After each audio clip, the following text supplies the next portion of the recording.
Obat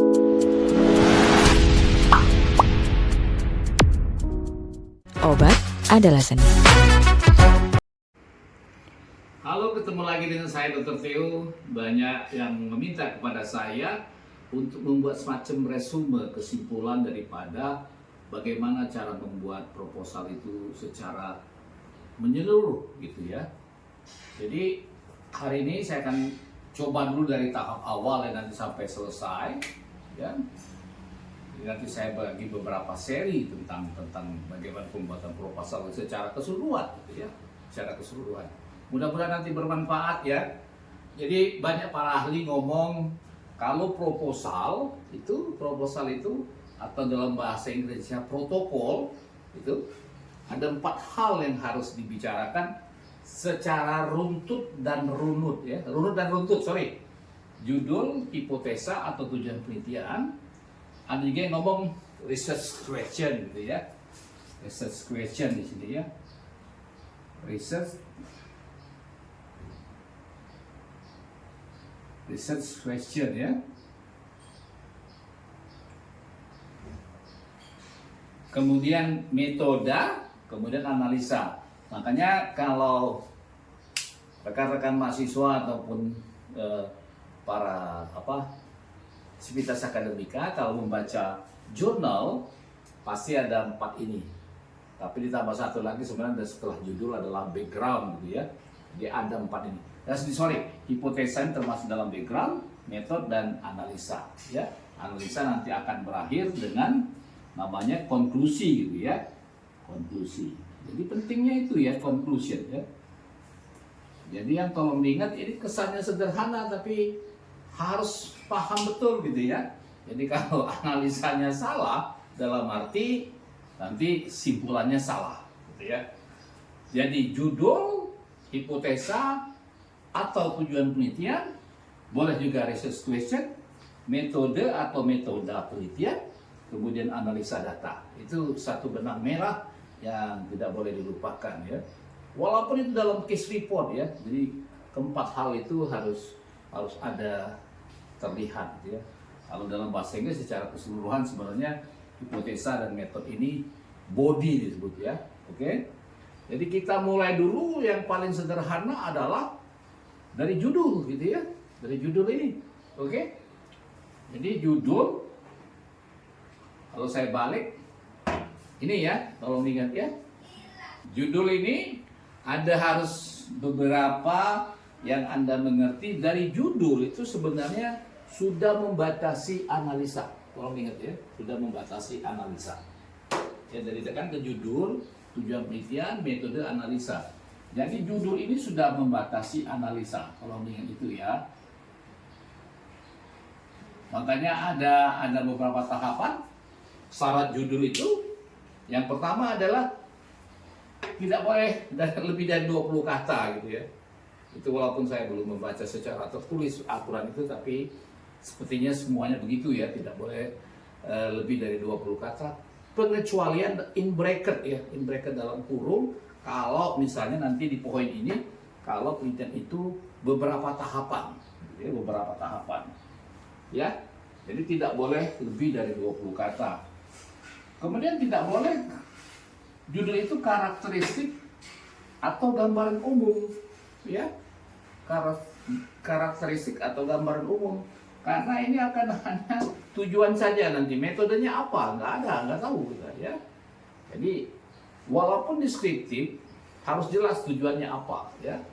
Jadi misalnya biasanya kalau deskriptif biasanya untuk mengetahui angka kejadian, bisa prevalence, bisa incidence gitu ya. Dalam arti kita mencari persentase gitu ya. Ya, jadi lebih bagus judulnya nanti angka kejadian atau langsung prevalensi suatu penyakit atau prevalensi suatu pengguna obat, atau juga begitu juga incidence gitu ya. Tapi Anda juga harus ingat apa beda prevalence dan incidence itu sendiri. Jadi para mahasiswa jangan lupa kalau mengatakan sesuatu itu ingat dulu terminologinya gitu ya. Kalau prevalence adalah jumlah kasus baru ditambah jumlah kasus lama dibagi populasi saat itu. Tapi kalau insiden hanya kasus baru atau kasus lama saja dibagi populasi saat itu. Itu ya. Jadi segala sesuatu itu harus ingat terminologinya dulu ya. Kemudian tempat dan waktu ya.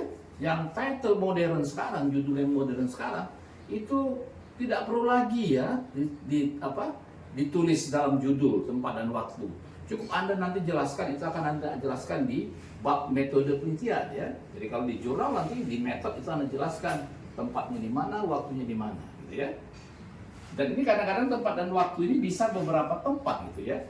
Terutama kalau penelitian itu multi center ya. Jadi tidak harus kalau multi center misalnya sampai 10 multi center semuanya harus ditulis ya berapa kata nanti dalam satu judul gitu ya. Makanya tidak perlu ya. Jadi tempat penelitian ini kadang-kadang menentukan juga apakah penelitian ini nanti multi center atau tidak, atau cukup di satu center saja gitu ya. Ini tolong ingat tempat dan waktu gitu. Walaupun itu nanti di kohort ada follow up berapa lama, tidak perlu dicantumkan waktunya, nanti di metode Anda jelaskan. Kemudian jumlah variabel dalam judul ya. Jadi kalau satu variabel biasanya untuk deskriptif, 2 variabel itu biasanya untuk studi analitik ya. Bisa observasi, bisa eksperimental. Bisa juga pengecualian untuk deskriptif 2 variabel, misalnya uji diagnostik yang membandingkan satu pemeriksaan dan pemeriksaan yang lain, jadi 2 variabel gitu ya. Jadi jumlah variabel dalam judul itu menentukan jenis analisa. Misalnya Anda akan menganalisa sampai multivariat dalam arti variabelnya more than 2, lebih dari 2 variabel gitu ya dalam judul itu. Jadi judul itu sudah menentukan nanti jenis analisa yang sudah di sini ya. Saya jelasin ya, saya ulangi lagi gitu ya. Jadi supaya clear gitu ya. Jadi, bukan asal membuat judul itu. Ya. Jadi dari judul itu tahu nanti analisanya apa, kedalaman analisa. Misalnya yang paling mungkin sudah pernah nonton YouTube saya dengan CAP studi gitu ya. Kalau CAP studi jelas tuh ya, CAP studi itu 3 variabel ya. Knowledge, attitude, practice. Ya, 3 variabel ya.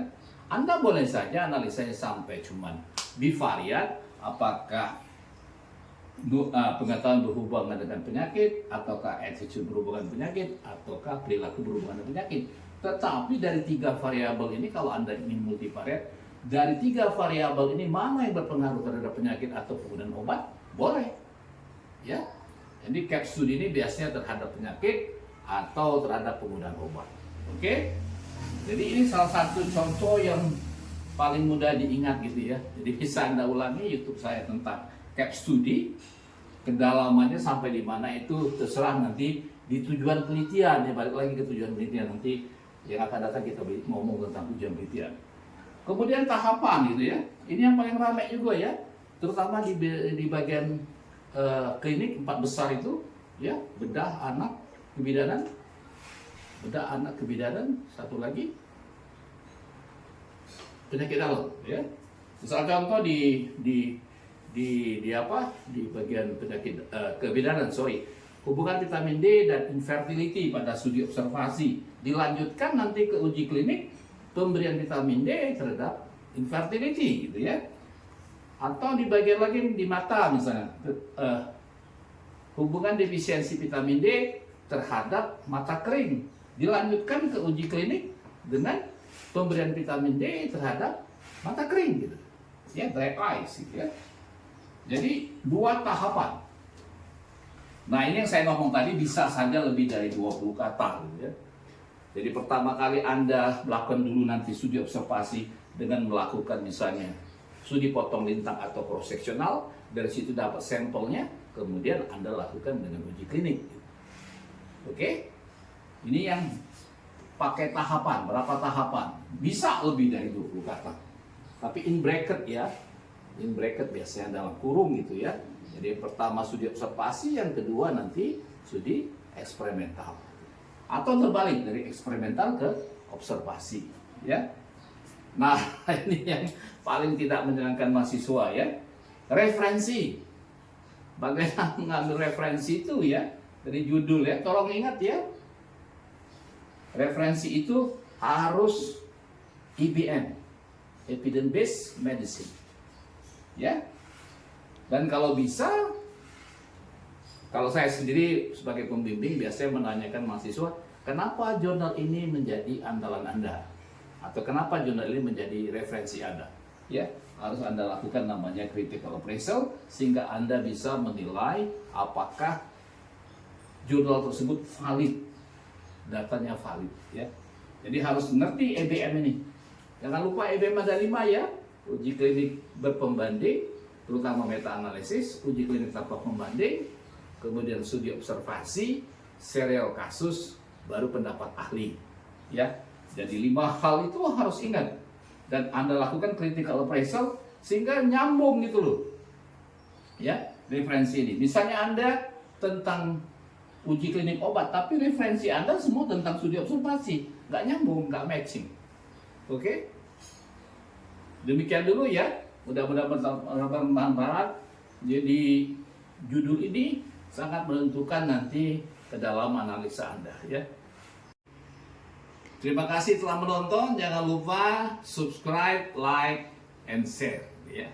Ciao.